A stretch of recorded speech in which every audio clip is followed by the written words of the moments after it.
via podcast, and for over 25 years, you have presented classes, lectures, multimedia programs synthesizing this information for students of the mysteries. Well, let me clarify a couple of points, because there's always people, well, what the hell is a geomythologist?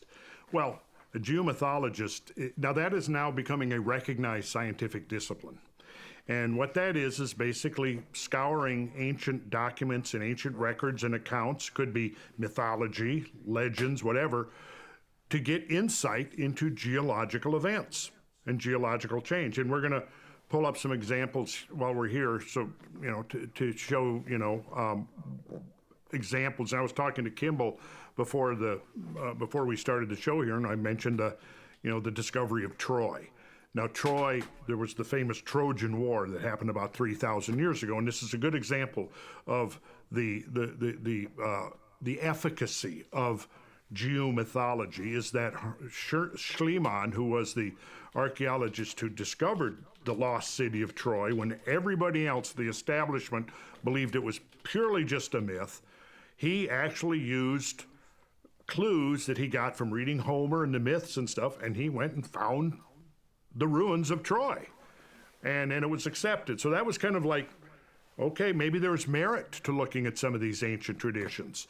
And since then, it's kind of evolved into a whole sub-discipline of geological research, in that a lot of these ancient accounts can actually provide very important insight and clues and information into ancient geological events. Yeah. So that's what geomythology is. It is not some weird, something that has been concocted up. It actually has value. And there's, sort of a counterpart to that. It's called astromythology, because we know that ancient peoples all over the world were very, very interested in what was happening in the sky. Mm-hmm. And so astro refers to the stories and the myths about things that are happening in the heavens, in the sky, in the celestial realm. And, again, we're finding out that, there's merit to that. That we can actually derive valuable, usable information. I take the story of Marduk battling Tiamat in this Sumerian tradition. And, astronomers even like 40 years ago were looking at that going, well, wait a second, it could be that, people are witnessing some kind of like fireballs, or maybe the breakup of a comet or some such thing as that in the sky. And that became the basis for recording this myth. Interesting. Same with, Zeus battling dragons in the sky. There's many myths. The Quetzalcoatl, the feathered serpent in the New World stories. Again, all over the world, like stories of dragons and flying serpents and things like that, and wars in the heavens. And so there's actually a group of astronomers now, particularly it started in England, like in the early 80s, late 70s, where they're looking at these myths and going, well, maybe these are records of things that people actually witnessed, or experienced firsthand. Well, I can't wait to dive in. We had we touched on a couple subjects at breakfast that really, really caught my ear. But, one thing that I think everybody is kind of coming to is, the ancient Egypt, the pyramids and a lot of these mysteries of the world, Stonehenge, Easter Island, the pyramids, Machu Picchu, and how all these seem to line up, with the stars line up with each other.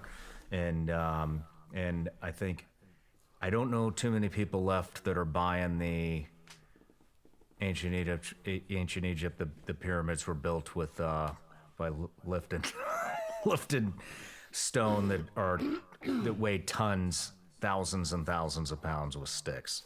A lot of those stones are 50, 100, 200 tons, even bigger than that. It's almost interesting that even wound up in the educational system to begin with, and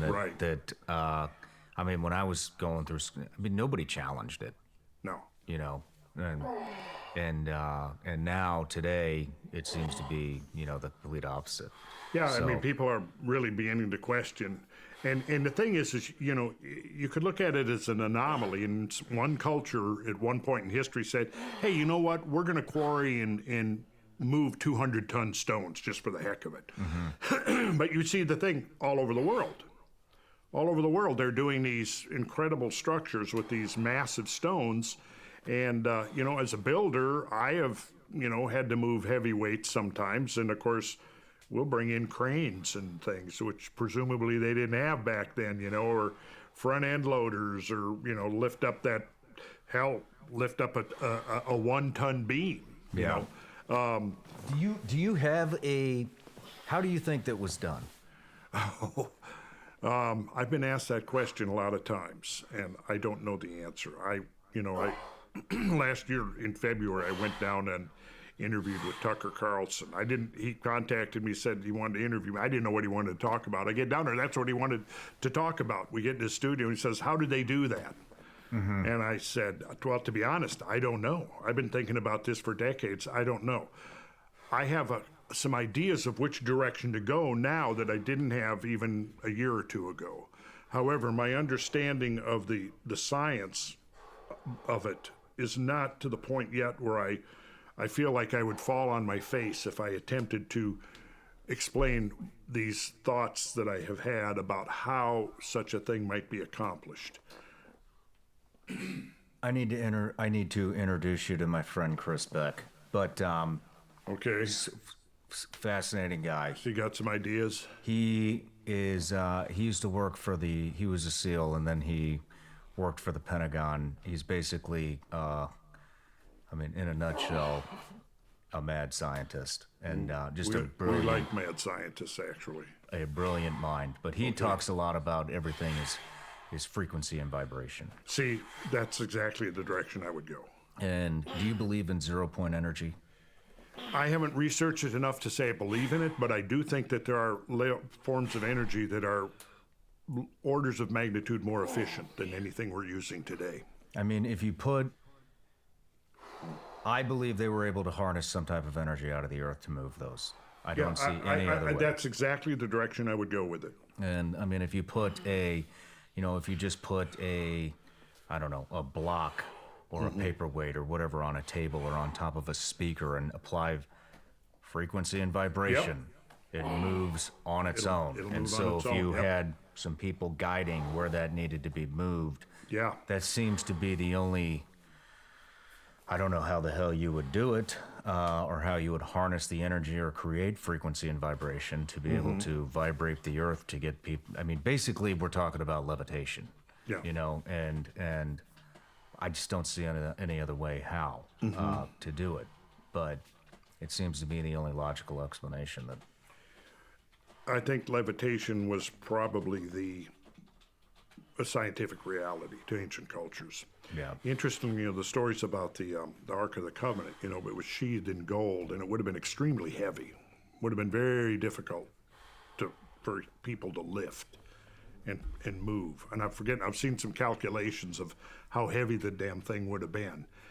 And, it was carried on staves because no one, according to the accounts, no one could touch it, lest they would get fried somehow. But I noticed, interestingly, that, the tribe that was the only tribe that was allowed of the 12 tribes to actually transport and move the Ark of the Covenant. Do you know which tribe that was? I do not. The Levites. The Levites. Levites. Levity. Levitation. Got it. Got it. And, having looked into some of these mystery religions like Kabbalah and stuff that say that there's hidden meanings to the words in the language, homonyms and synonyms and things that, that's the whole basis of the Kabbalistic system. That caught my eye, and I thought, that's an interesting coincidence. Yeah. Very interesting.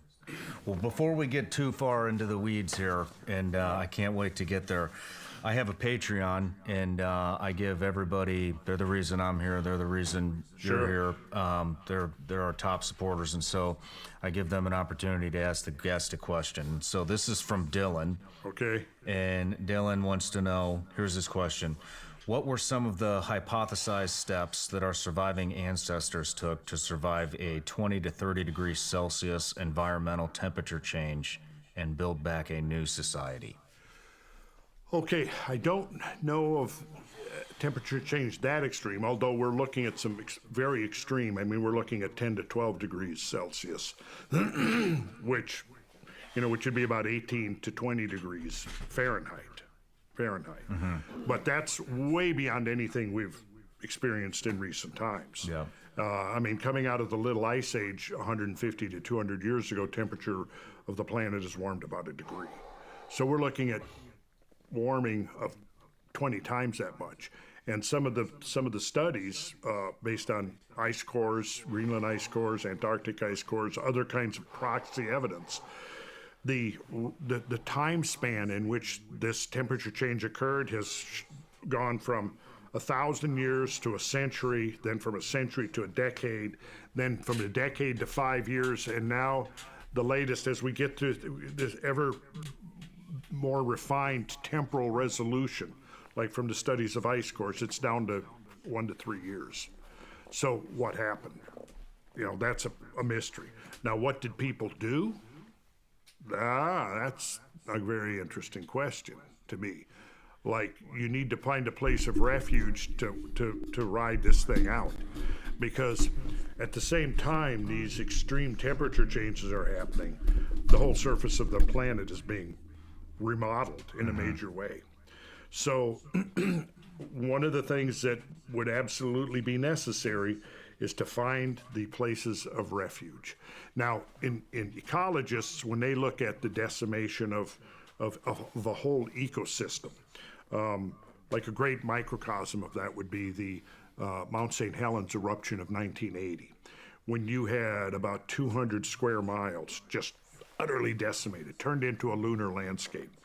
Well, you've got biologists and ecologists and stuff have been studying how nature has reclaimed that. And what usually happens is you have these pockets where some seeds or whatever, spores primarily, because the first colonizer plants that show up in the aftermath of catastrophe are ferns. And so this is what happened. You have these pockets of life recovering, and then from those little islands of life, of biological activity, it spreads out. And at the rate that it's been recovering, about another, it's been, 40 years now since that big eruption. And it's probably, there's now forests encroaching upon the area of devastation. Give it another 50 to 100 years and it should be completely recovered. Now, the question is if we're faced, because to me, okay, two questions. One, the historical question, because we now know that these tremendous catastrophes have happened and have happened repeatedly. So, and then if they happen again, for example, we know that asteroid and cometary impacts are way more frequent than anybody was imagining a generation ago. Excuse me, I'm a little hoarse today. But interestingly, what we've seen in the last 25, 30 years is that geologists looking at the Earth down below have seen multiple scars from these tremendous cosmic events, impacts of asteroids and meteors, comets and cometary debris. There's right now about 200 craters and or astroblems that have been discovered. Now, an astrobleme is an impact scar, but it's usually buried beneath the surface. It's called, literally translates as star wound. Star wound. Now, most of those are the result of high-density objects like iron asteroids. Have you ever been to the crater in Arizona near Winslow? I haven't. Okay, add that to your list. You need to get out there and see it. This is. You'll get out there and you're going to be looking in this 600-foot deep hole, a kilometer wide, and you're going to go, that's one big hell of a big hole, right? But that was like a little baby piece of cosmic debris that that excavated that hole. It was an iron asteroid about 150 feet in diameter, right? Most of the asteroid pulverized upon impact, and pieces of it are strewn out for miles from the crater itself. In the museum there, you can see there's a hunk of the iron. It's maybe about like so big, you know. Now, when you have a high density, and we're talking, 5 or 6 grams per cubic centimeter, when you have a high density object like that coming in at hypervelocity speeds, it'll penetrate through the whole atmosphere and strike the ground. Now, if you have a lower density object, like, say, have you ever heard of the Tunguska event of 1908? No, I haven't. Okay, so in 1908, a piece of a comet, it was probably related to the comet we called Comet Encke, which was probably part of a family of meteors called the Taurid meteor shower, which the Earth crosses this stream twice each year. Okay, so that piece is estimated to have been about 150 feet in diameter. So now, on the one hand, the hole you've got in Arizona, the big crater bowl that you've got in the desert in Arizona, was created by, like, almost think about it, cast iron, and roughly the density and weight of cast iron. The Tunguska event, on the other hand, was more like, almost like a snowball. But when that thing came in, again at hypervelocity speeds, it penetrated the atmosphere. It happened on June, by the Gregorian calendar, it would have been June 30th in 1908. That thing descended through the atmosphere, but was moving so fast that the atmosphere, in effect, didn't have time to get out of the way. The lower density of it meant that, like when the Department of Defense dropped the bombs on Hiroshima and Nagasaki, those bombs didn't fall and strike the ground and explode. They were blown up in the atmosphere. Why? Because you've got a greater kill radius. You've got a greater radius of destruction. Whereas if it hits the ground, most of that energy is absorbed into the ground. And the blast wave, if you Shorten. detonate it in the atmosphere, that blast wave can move out much more to a greater distance.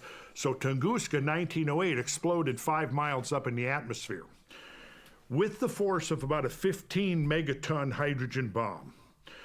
The largest hydrogen bomb ever tested by the US back in the 1950s was called Bravo, 20 megatons, right? So this is almost in the range of the biggest hydrogen bomb that the US Department of Defense ever tested, right?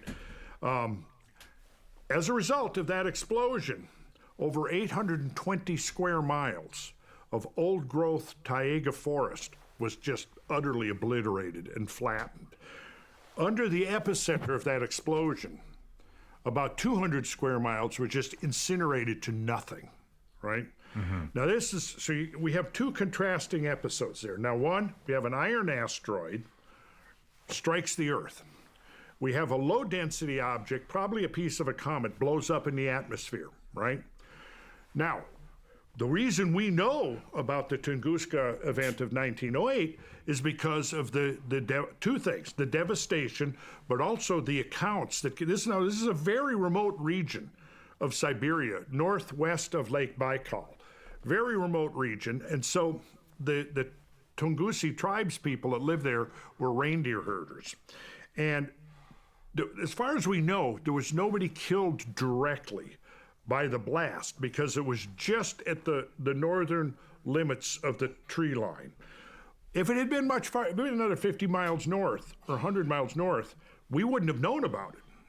The reason we know about it is because, number one, even though this was very remote, when this happened in 1908, there were still accounts that made their way out. And a scientist, a Russian scientist by the name of Leonid Kulik, he was studying meteoritic phenomena, and he heard about this.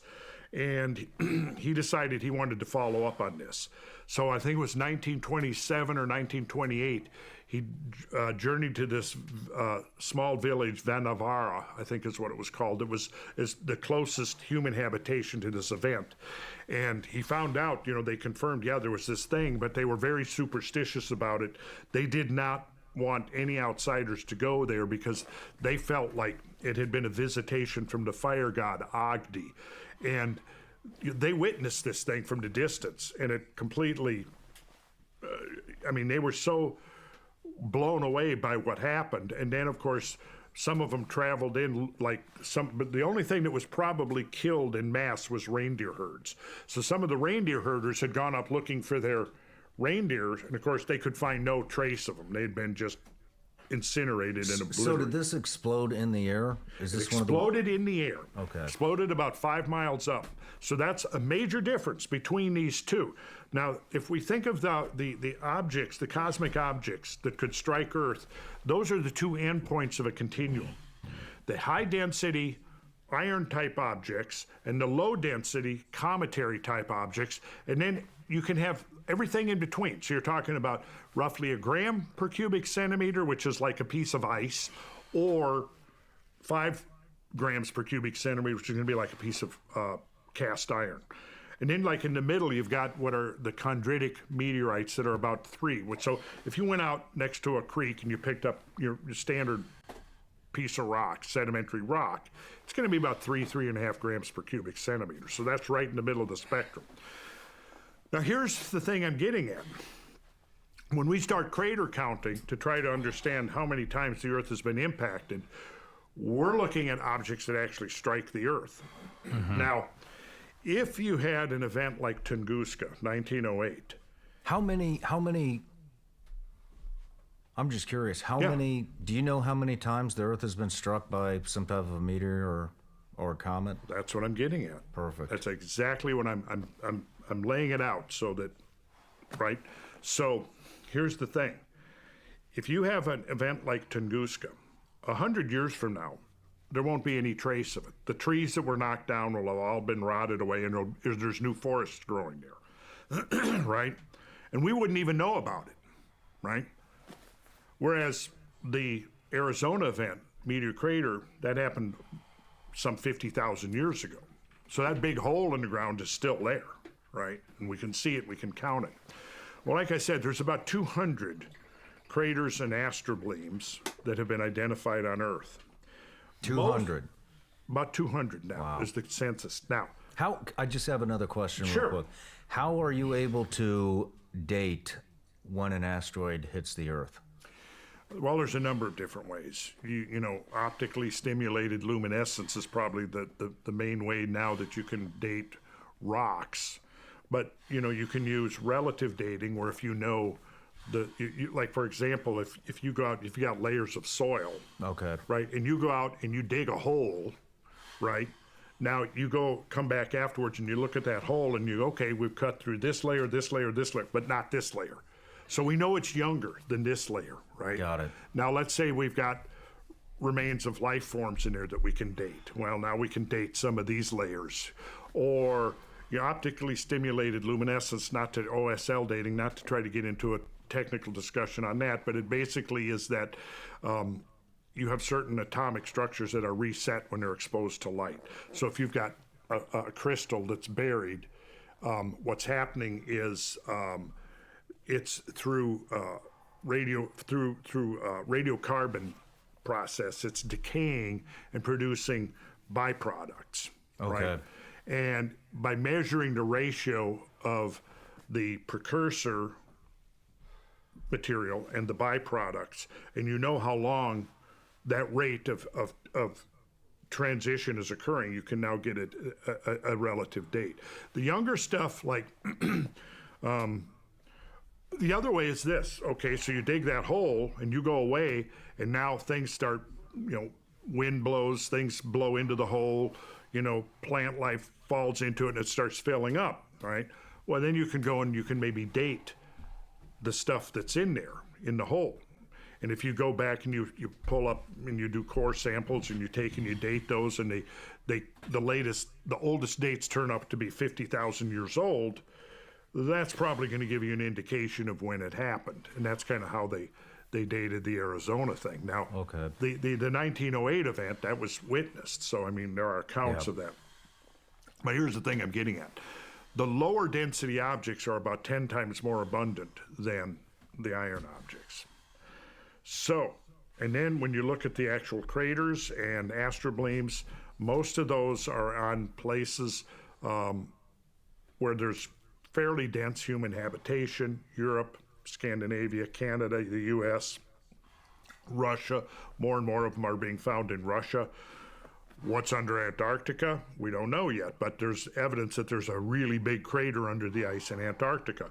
What about the bottom of the oceans, which is almost 3/4 of the planetary surface? For every one that's going to hit the ground on land, there's going to be 3 that hit the ocean.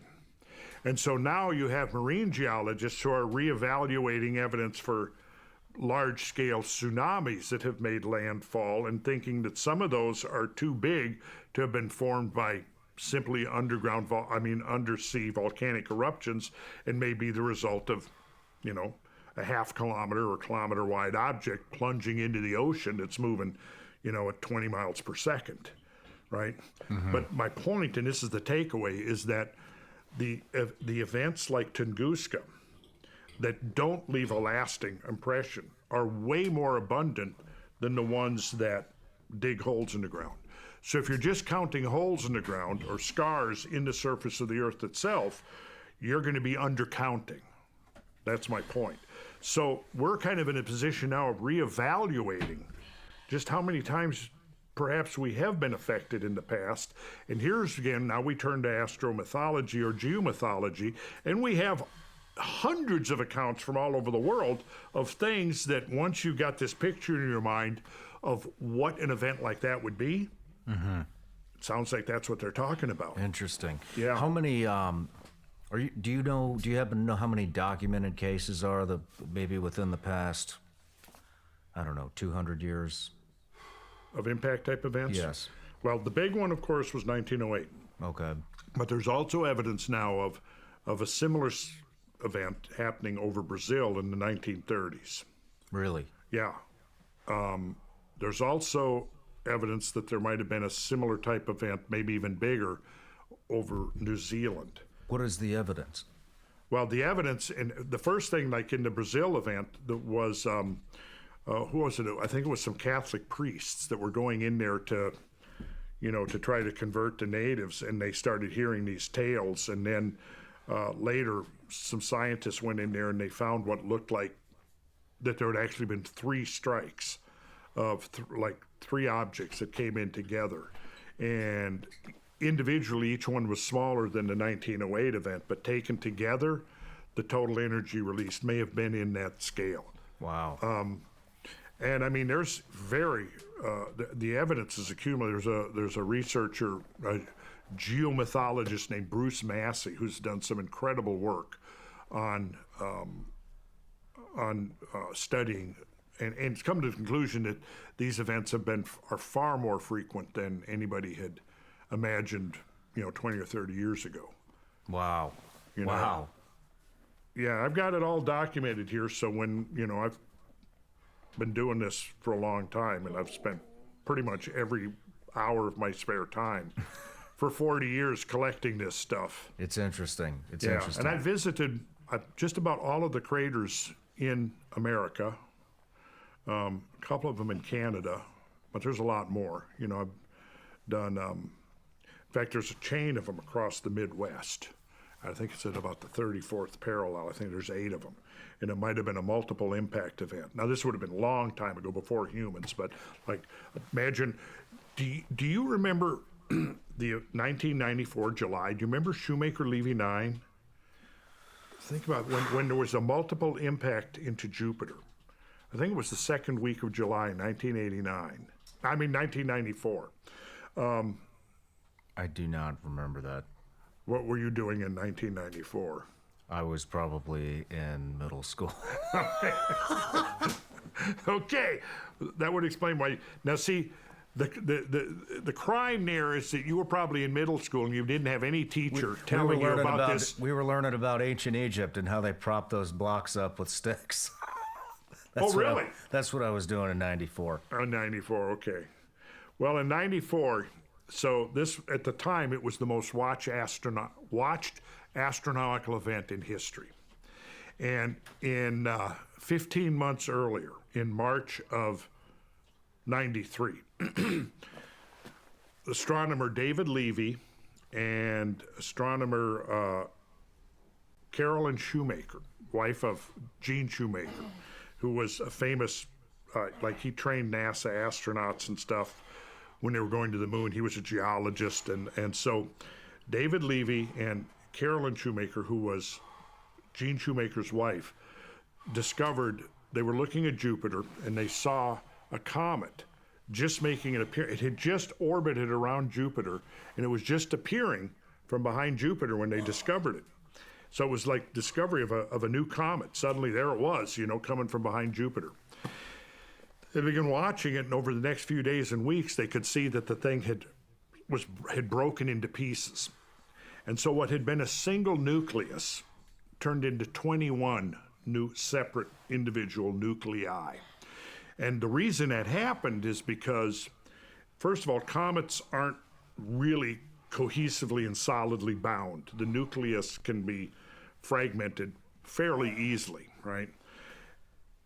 Jupiter has this intense gravity field, and there's a principle called the Roche limit, where an object coming too close to a larger body like Earth or Jupiter or whatever, if it passes within that Roche limit, the gravity is so strong that it'd overcome the bonding of the object and it'll fragment.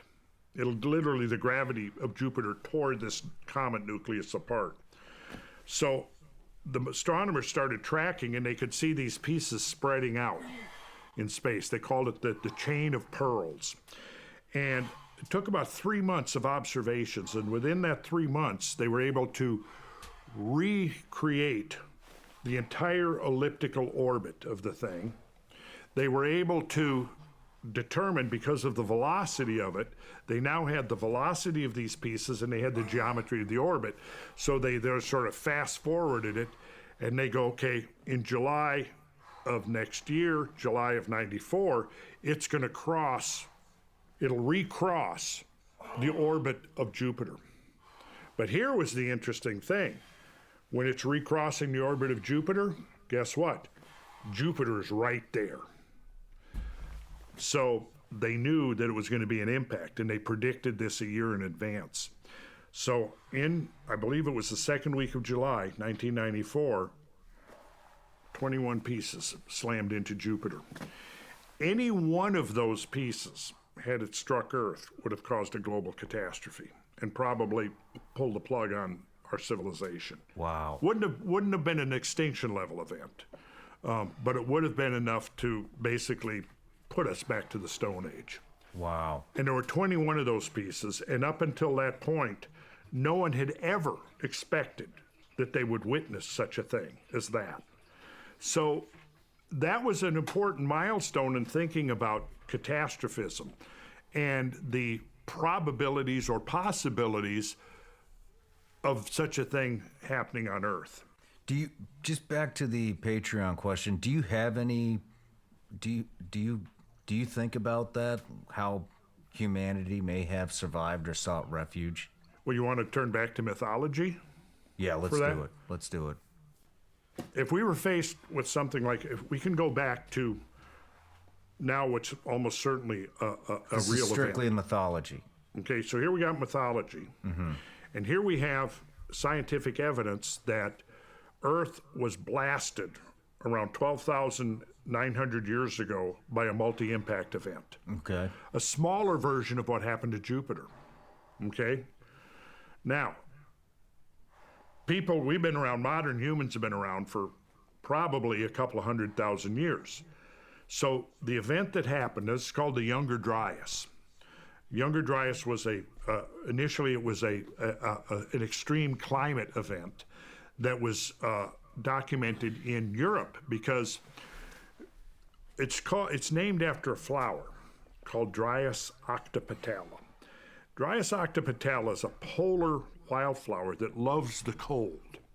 So when these botanists and whoever was studying the plant, they saw that it was growing in Europe during the Ice Age, when Europe was 10 degrees colder than now, and then it disappeared for about 1,300, 1,500 years, and then it suddenly came back again. So from that, they concluded, well, you've got this cold-loving flower that was there, then it was suddenly gone, and then it reappeared. So you had this interval where it warmed up, and the flower didn't like the warm weather. And then it came back again, so that means the cold weather came back. Now, the younger dry, that was how it was first identified, like 30, 40 years ago, was the study of this polar wildflower. Well, since then, we've learned all kinds of interesting things. One is that the mass extinction of the great megafauna that lived during the Ice Age, there was, over 100 species of megafauna that did not survive the end of the Ice Age, right? I mean, when was the last time you saw a woolly mammoth roaming around the forests of Tennessee? It's been a minute. It's been a minute, but 12,000, 13,000 years ago, you had several species of elephants living here in Tennessee. Interesting. You don't think about elephants, you think Africa, India, but you don't think North America. An elephant is a proboscidean, meaning it has a long snout, a long nose. Up until the end of the last ice age, there were 4 species of proboscideans living in North America. Think about that. They're all gone now. What happened to them? Well, there's different theories. One theory, which I think considered to be ridiculous, is that they were hunted to extinction by nomadic tribes of hunters. But given that the estimates for the human population at the end of the last ice age, and we're talking 12 to 15,000 years ago roughly, those estimates of total global human population range between 5 and 10 million. Estimates for total number of mammoths, 12 million. Wow. 12 million mammoths. That's just an estimate, but it's probably in the ballpark. Now, let's say you got 10 million people. How many of those people, now that's women, children, elderly, how many of those are going to actually be hunters? And hunters that are capable of taking down a mammoth. It's 25% or less. What? 25% or less. That's probably about right, yeah. So what does that leave? A couple of million people were able to exterminate every mammoth on Earth in less than 1,000 years? No way. No. And then when we look at the circumstances under which we find those mammoths and other extinct animals, that's not, we find them frozen in permafrost. There was a Rogan podcast where he had John Reeves, who's a gold prospector, and he owns a large tract of land in an undisclosed location in Alaska. On his land, there's a valley that's filled with permafrost. When you dig into that permafrost, half of it is the remains of extinct megafauna. Bones, twisted ligaments, pieces of muscle that have been, skin that have been frozen. It looks like they took a whole ecosystem, dumped it in a gigantic blender, blended it all up, and then dumped this shit in the river valleys of this area in Alaska. Now, those kinds of things have been documented for over 200 years. Explorers up there seeing that kind of stuff. Coming out of the Yukon, coming out of Alaska, coming out of Siberia, for years and years and years, they were exporting mammoth tusks, ivory, right? To this day, a lot of old pianos built in the 1800s and stuff have mammoth ivory that are the keys. Thousands and thousands of those tusks were dug out of the permafrost. They didn't end up there from human hunters. They were destroyed in some type of a catastrophe. The most likely trigger for catastrophe, I think, is from out there. And in some of the bone beds up in those areas, they've now discovered iridium, platinum spikes, which are delivered to Earth via cosmic impact.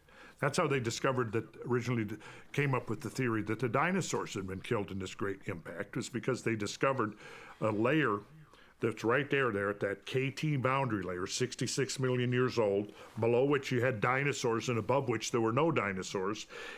In the late 1970s, they took a closer look at that layer, and they discovered it was more than 100 times richer in iridium than below or above that layer.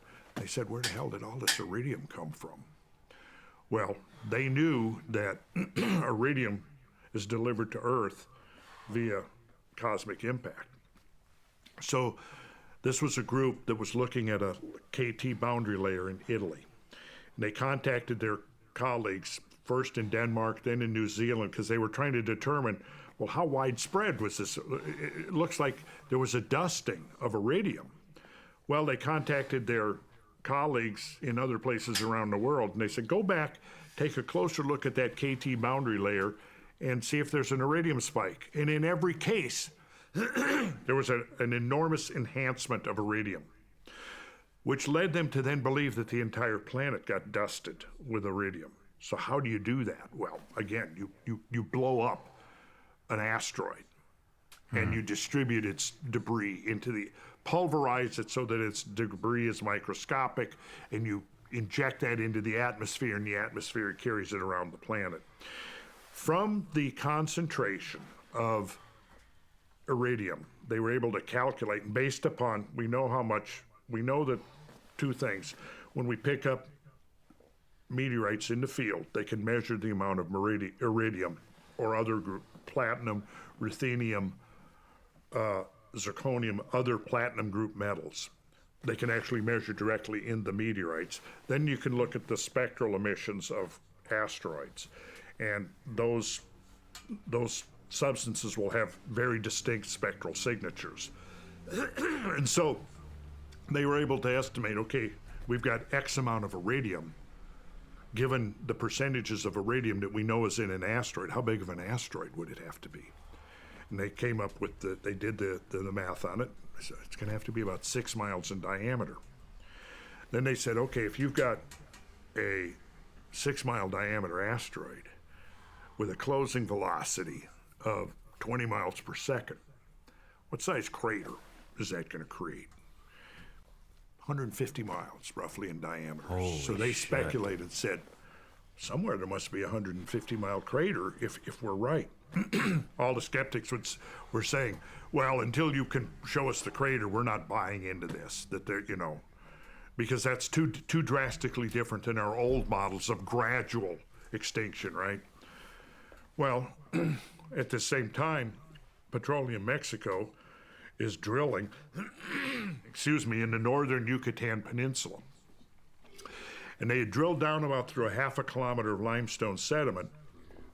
And at the bottom of that drill core, they hit something hard. They brought up samples of it. It was this green, vitrified, really dense glass-like material. Their first assumption was volcanic. Well, word of this eventually got to some American scientists that were trying to figure out what happened at the KT boundary. They went down there, they got more samples, and they started doing subsurface surveys, and they could see that there was a giant circular structure buried under a half a mile of limestone. And this green vitrified stuff was the rock that had melted in the superheated temperatures that were created by this impact. They've gone on. I mean, they, for example, have found the remnants of gigantic tsunamis in Louisiana and Texas that were washed north. So it was a long process, but this occurred in like the early 90s. So in 1980, 3 teams separately proposed that the extinction of the dinosaurs at the KT boundary was triggered by an impact. The team of Walter and Luis Alvarez, who studied the outcrop in Italy, theirs seemed to be the most accurate in terms of what we now know happened then. But it took a decade for them to be vindicated, and it was with the discovery of that huge crater and the dating of that crater that, again, right there, 66 million years ago, right? Now, of course, that was long before humans. Now, fast forward to the Younger Dryas, the lower Younger Dryas boundary, which is dated just a little bit younger than 12,900 years. Iridium has been found, platinum has been found, at that. Nanodiamonds have been found, which are microscopic diamonds. And the only other place that diamonds just like that have been found, the KT boundary from 66 million years ago. Wow. So it's almost certain that but we still have large factions of the scientific community that doesn't want to go there, doesn't want to admit that there could have been a global catastrophe 12 or 13,000 years ago. And, you know, part of the political narrative now is that humans are causing the sixth great mass extinction, and Exhibit A is the fact, oh, look what humans did to the woolly mammoths. They exterminated them all. So there proves that humans can cause mass extinctions. They don't want that to be taken away from them, so they're refusing. That's part of it. But there's a whole group of them that just, as the evidence continues to accumulate, they just do not want to go there. At some point, it'd be really, you should get George Howard. George Howard. George Howard. He has a website called the Cosmic Tusk, and he's been in the forefront of this research probably since the 80s. Interesting. Right? He's also was one of the co-authors of a paper that came out in 2007 that proposed that the mass extinction was caused by some type of an impact. That was 2007. And that ignited a firestorm of controversy. It's gone back and forth and back and forth. But at this point, I think 8 to 10 teams around the world have independently verified that there is the fingerprints of a cosmic impact event that occurred around 12,800 to 12,900 years ago that seems to be right there along with the mass extinction. Now, back to the question, which is, where would people have survived? And were such a thing to happen again, where could people survive? Well, there are places around the world, like, for example, if you look in Africa today, where's the greatest concentration of megafaunal species in the world today? Africa, right? If we look at a census, continent by continent, what we see is that North America lost 3/4 of its megafaunal species at the end of the Ice Age. South America lost about the same percentage. Eurasia lost about 35%. Africa only lost 10%. That's why Africa today has the greatest number of megafaunal. When you start thinking about, and let me define megafaunal.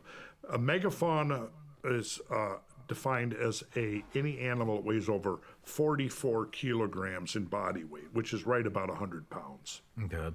So if you take the census of animals living on Earth today, there's about, and depending on how you divide them up, do you separate timber wolves from gray wolves? You know, do you separate African elephants from Indian elephants? Probably you do, but there's some variability in there. But let's say there's roughly 100 to 120 species of megafauna around the planet. It's about equal to the number of megafaunal species that went extinct around the world. So to put that in perspective, what that means is that you would have to, the number of species that got wiped out at the end of the last ice age, and there's an argument about, was the span a decade, 100 years, several thousand years? That's still being worked out, although it looks like it's honing in right at this boundary, which is dated at 12,900 years ago. Okay, so if you were going to duplicate a species extinction level event to the one that happened at the end of the last ice age, you'd have to pretty much eliminate every animal over 100 pounds body weight on Earth. Okay. That's how severe the mass extinction was. Wow. And that was, I mean, that's not even considered one of the great ones in Earth history. A great one in Earth history, you're talking about 70 to 90% of all species, terrestrial, marine, etc. Permian Triassic may be as much as 95% of all species on Earth went extinct, just like that. And they're still trying to figure out why, you know. But so now, here's the interesting question. we can see from the, number one, species loss is going to be directly related to habitat loss. The greater the loss of habitat, the greater it will affect species that are adapted to living in that habitat. So you can conclude from that if 3/4 of the species of North and South America went extinct, that was where the greatest habitat loss occurred. So it was the last global catastrophe was kind of focused on the Western Hemisphere. Eurasia was second, Africa was third. So what that tells you is the safest place to have been on Earth during these events would have been Africa. And I suspect that it all pretty much is around Kenya, Tanzania, that's what I'm trying to say, thank you, around the Great Rift area. Okay. That's where it seems like was kind of a place of global refuge. You had the greatest survival of species, and once the dust settled in the aftermath of these events, they were able to repopulate. So nobody really sought refuge. It was just luck of the draw where you were on the. Well, now you get down to a really interesting question. I think that the plausible scenario might be that you had survivors of two types. Those who survived by the luck of the draw, and those who survived because they knew it was going to happen, they planned for it, they prepared for it. And you think they knew it was going to happen? I think we could make a strong argument that somebody did know. How so? How would they have known? Well, see, this is where we now get into why ancient peoples all over the world were such obsessive sky watchers. And how did astronomers were able to predict this impact on Jupiter a year in advance? Now, I think that we could make the argument that there was, whatever you want to call them, a priesthood or whatever, whose job it was to monitor the skies for generation after generation. And typically, one of the things that would happen is that impacts, right now, we could think of Earth, we could think of Jupiter. And there are streams of stuff traveling between the two, almost like cosmic ping pong or something, right? Now, every year on June 30th and two times, right around late October, early November, late June, early July, Earth crosses this stream of cosmic debris that's called the torrid meteor shower. The peak of that, now it takes, to fully cross the stream, takes a couple of weeks, right? But the Tunguska object, if I come back, we can look at some really cool graphics. Pull them up. Well, if you'd like. I don't know if I've got that open, but when we do the break, I'll pull some stuff up, okay? Picture this. You've got this stream of debris coming in from Jupiter, coming around the sun, and going back out to Jupiter. The whole stream takes between 3 and 4 years to make an orbit around, like this, right? Now, here comes the Earth. It crosses the stream twice, right? Once in late October, early November. When it crosses, at that time of year, it's crossing in such a way that if you were to look up the stream, you'd be looking out into space. In fact, you'd be looking towards the constellation of Taurus. That's where it gets its name, the torrid meteor shower, after the constellation of the Bull. Now that stream comes around the sun. Now if Earth is crossing there in late June, early July, and you're looking up the stream, as these things are approaching, you're looking almost directly towards the sun. So you don't see them.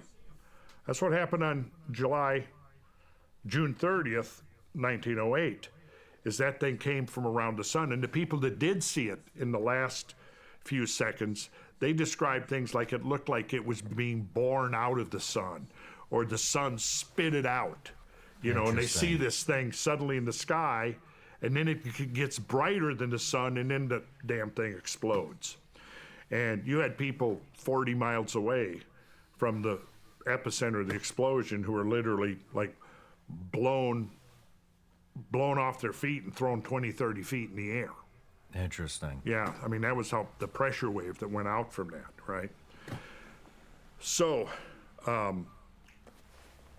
what I'm leaning towards is the idea that you had people who were watching the skies and predicting this. And one of the reasons, now, again, showing graphics would be, to explain this would be much easier, but when you look at and make these predictions of, like when they made that prediction back in '93, that this thing was going to hit Jupiter, they used a set of information called cometary elements, or the orbital elements, right? And what they need to know is the shape of the orbit, its tilt relative to Earth's orbital plane, and several other things, right? Well, the things that modern astronomers used to count, the tools they used, the conceptual tools they used to make that prediction, are all the things that you can identify by using the ancient standing stone circles and observatories. I think all these things all over the planet were observatories by which they were able to calculate cosmic motion to a high degree of precision. And if you saw an object circling, in that orbit, and just like with the Shoemaker-Levy 9, that thing had been circling Earth and Jupiter, but nobody had seen it, right? It had been doing it probably dozens of times, and nobody had seen it. But what happened is that every time it went out to Jupiter, Jupiter's gravity was sucking it in a little closer, a little closer, a little closer, until finally it got so close it passed within that Roche limit, ripped it apart, and then on the next circuit around, boom. Gotcha. Direct hit. Gotcha. Now, maybe there were ancient people with enough sophistication to see things in the sky multiple orbital periods before impact. Very interesting. Uh-huh. On that note, let's take a break. What if in 2024 you get a little bit better every day? When you're learning a new language with Babbel, that's exactly what you're doing. And if Babbel can help you start speaking a new language in just 3 weeks, imagine what you could do in a full year. Don't pay hundreds of dollars for private tutors or waste hours on apps that don't really help you speak the language. Babbel's quick 10-minute lessons are handcrafted by over 200 language experts to help you start speaking a new language in as little as 3 weeks. 7 days a week at any time of day and taught by over 450 certified teachers so you can learn on your schedule.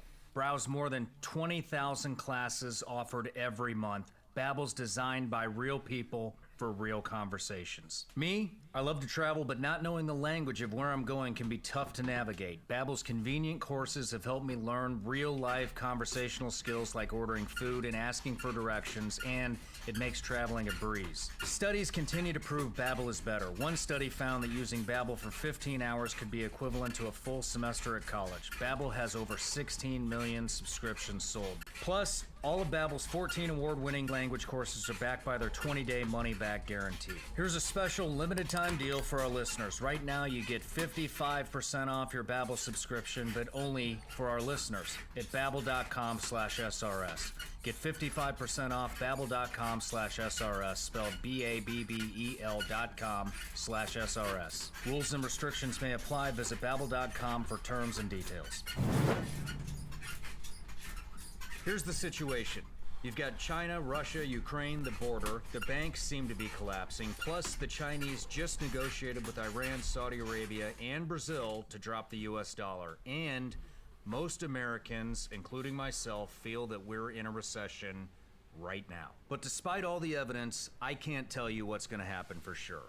Nobody can. Yet when it comes to your money, you should understand what's at stake. That's why I partnered with Goldco to possibly help at times like this. Go to SeanLikesGold.com or call 855-936-GOLD to get your free gold and silver kit. The kit shows you how to defend your money with precious metals and how listeners of the show could get up to $10,000 in bonus silver. Go to SeanLikesGold.com or call 855-936-GOLD to get your free gold and silver kit.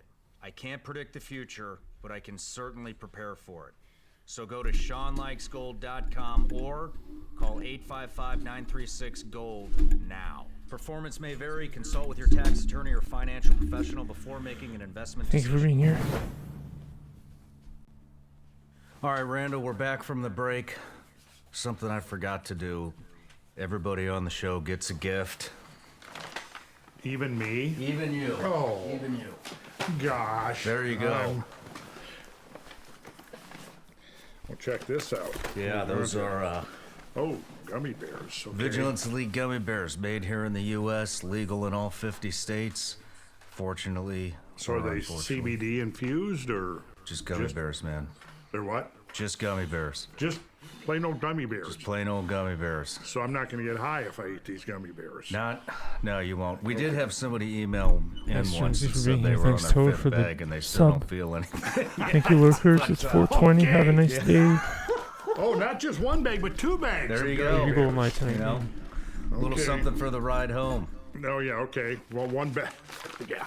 I'm going to fault consume old bag on the ride home, but I'll probably share these around with. Yeah, Okay. but What else is in here? it's just some stickers and stuff like that. Well, Sean Ryan show. Okay, well, this. Otherwise, people they won't believe that I was actually on your show. Look at this. Okay, Vigilance Elite. No, Ray, today we're just going to sign off. Right on. Vigilance. Absolutely, man. Love that logo. Thank you. Thanks for being here, you rule. Thanks, Toe, for the sub, you rule.